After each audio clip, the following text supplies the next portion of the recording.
এহরাম কখন করব, এহরাম করার নিয়ম কি? হজের এহরাম আমরা তামাত্তু হজ যারা করবেন তারা ২ ধাপে এহরাম পরবেন।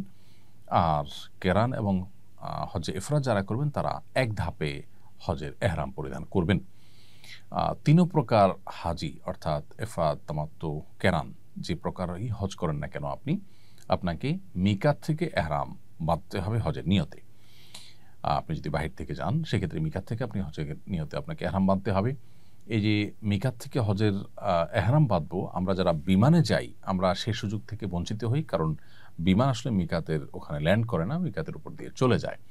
তো সেক্ষেত্রে আমরা যে দেশ থেকে যাব তিনি সেই দেশের এয়ারপোর্ট বা হাজি ক্যাম্প এই সমস্ত জায়গা থেকে এহরাম বাঁধতে পারি, চাইলে বাসা থেকে এহরামের কাপড় পরিধান করতে পারি। এটা হলো পরিধান করা। আর নিয়তটা যেটা এহরামের আনুষ্ঠানিকতা বা এহরামের যে মূল কার্যক্রম সেটি আমরা শুরু করব, অর্থাৎ নিয়ত করাটা শুরু করব হলো মিকাত থেকে। সেটা কিভাবে?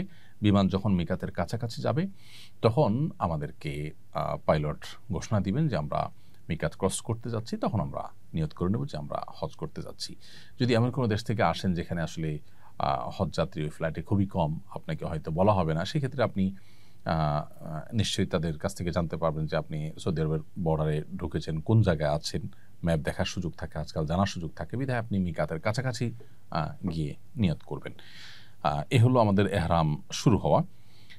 দ্বিতীয় ধাপে এহরাম করতে হবে তামাত্তু হাজিদেরকে। সেক্ষেত্রে তারা দ্বিতীয় ধাপের এহরামটা পড়বেন মূলত ৮ই জিলহজ সকালে অথবা ৭ই জিলহজ সন্ধ্যায়। আপনার বাস যখন প্রস্তুত হয় মিনা যাওয়ার জন্য, তখন হোটেল থেকে এহরাম পরে আপনি চলে যাবেন ইনশাআল্লাহ তাআলা।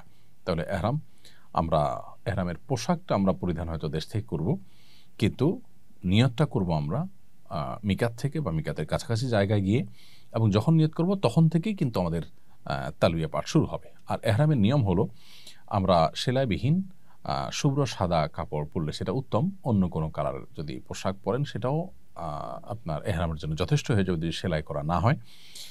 আর এবং পাশাপাশি এই এহরামের কাপড় হিসাবে একটা টুকরো নিচে আরেকটা টুকরো চাদর হিসাবে উপরে, অর্থাৎ একটা লুঙ্গির মতো একটা চাদরের মতো করে পুরুষদের জন্য পরিধান করা। আর মা বোনদের জন্য সাধারণ যে পোশাক তারা পরে থাকেন ওই স্বাভাবিক পোশাক পরিধান করবেন।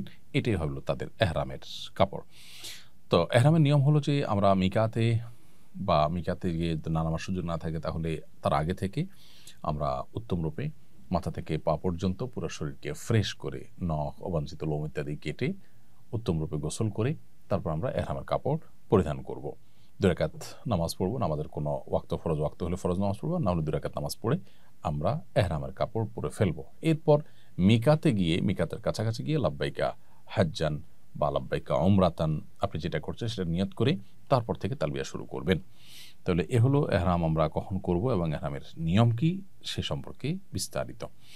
যদি কারোর হজের ফ্লাইট বা উমরার ফ্লাইট আগে মদিনায় যায়, মদিনায় থেকে তারপরে তারা ব্যাক করবেন মক্কাতে হজের জন্য, তাহলে সেক্ষেত্রে তারা বাংলাদেশ থেকে বা যেখান থেকে যাবেন সেখান থেকে এহরাম পরবেন না। তারা মদিনা থেকে যখন মক্কায় আসবেন তখন মিকাত পড়বে, সেই মিকাত থেকে তারা হজের এহরাম পরবেন।